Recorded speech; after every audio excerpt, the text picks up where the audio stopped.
పూర్వకాలపు మహిమను చూసిన ఒక సమూహం ఉంటూనే ఉంటారు. ఆ పూర్వకాలపు ఆ సమూహం ఈ కాన్సెప్ట్, ఈ సందర్భం ఏంటంటే జెరుబ్బాబెలు, యాజకుడైన యెహోషువ, యూదా వారందరూ కలిసి, నాన్న సౌండ్ చేయొద్దు నాన్న, వెళ్తే ఫాస్ట్గానే వెళ్ళిపోండి, లేకపోతే ఆపేసి మళ్ళీ చూసుకోండి. Praise lord.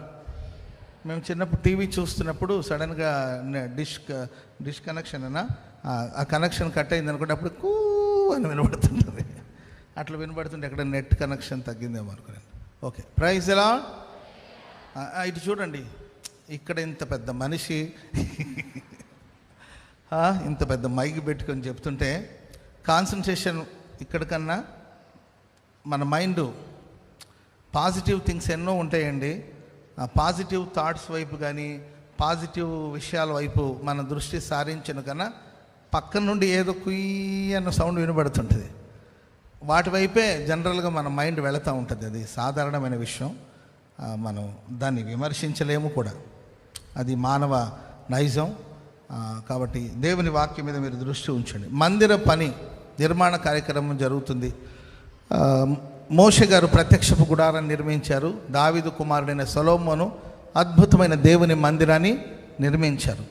ఆ తర్వాత కాలంలో మందిరం అంతా పాడైపోవడం, ప్రియులరా ఆ దేశం మీదకి వచ్చి దండయాత్ర చేయడానికి వచ్చిన చక్రవర్తులు, రాజులు ఆ మందిరాన్ని పాడు చేయడం, ఆ తర్వాత ఇశ్రాయేలు ప్రజలందరినీ చెరగా కొనిపోవడం, ఇవన్నీ జరుగుతూ వచ్చాయి.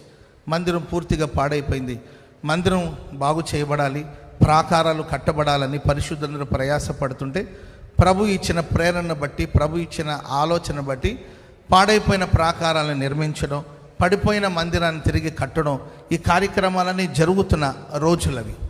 అప్పుడు ఆ జెరుబ్బాబెలు నాయకత్వంలో యెహోషువ, యాజకుడైన యెహోషువ యాజకత్వంలో యూదా వారు స్తుతించే గోత్రమంతా కలిసి దేవుని మందిరాన్ని నిర్మిస్తున్న ఆ సమయాలలో ఒక పూర్వకాలపు మహిమను, లేకపోతే సొలొమోను నిర్మించే మందిరాన్ని చూసిన ఒక గుంపు అక్కడ ఉన్నారండి.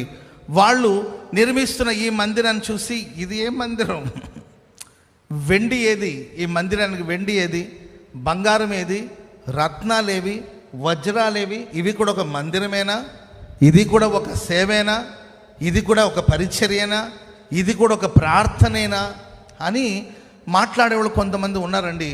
ఆ మాటలు దేవుని పని చేసేవాళ్ళని కురింగిపోయేటట్లు చేస్తుంది. వాళ్ళు చేయరు, చేసేవాళ్ళని చేయనివ్వరు.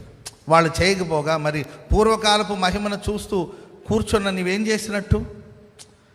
మందిరం నిర్మించడానికి జెరుబ్బాబెలు రావాల్సిన అవసరం ఏముంది? ఆ మందిరాన్ని నిర్మించాలంటే మీరు నిర్మించవచ్చు కదా. Praise Lord. ప్రార్థన చేసే వాళ్ళని విమర్శించకపోతే మీరు ప్రార్థించవచ్చు కదా. ప్రార్థన అంటే ఇలాగే చేయాలి, అలాగే చేయాలి, ఆరాధన అంటే ఇలాగే చేయాలి, అలాగే చేయాలని చెప్పేవాళ్ళు అదేదో ఆరాధన చేయవచ్చు కదా.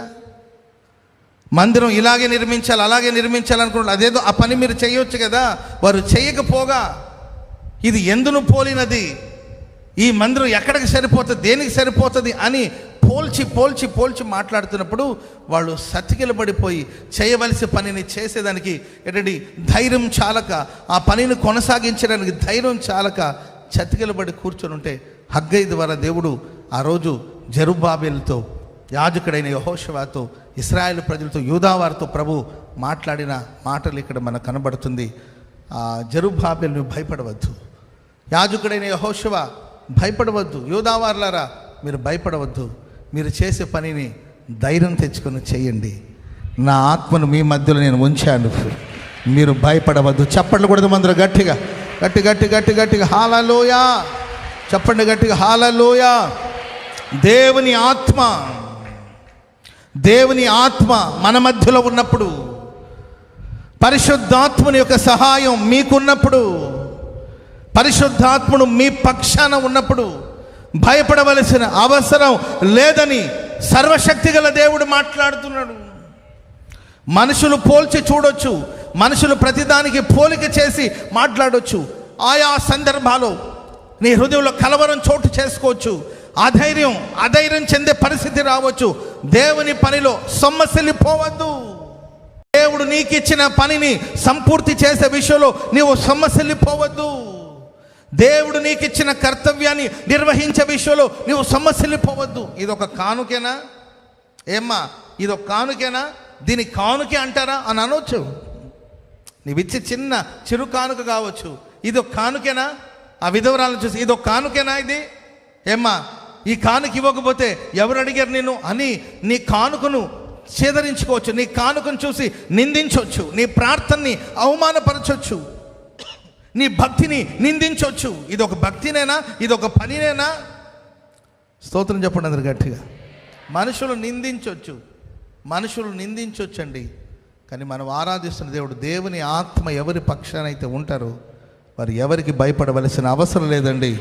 దేవుని ఆత్మ వారిని బలపరుస్తాడు. ఆమేన్ చెప్పండి అందరూ గట్టిగా. హల్లెలూయా చెప్పండి గట్టిగా. హల్లెలూయా.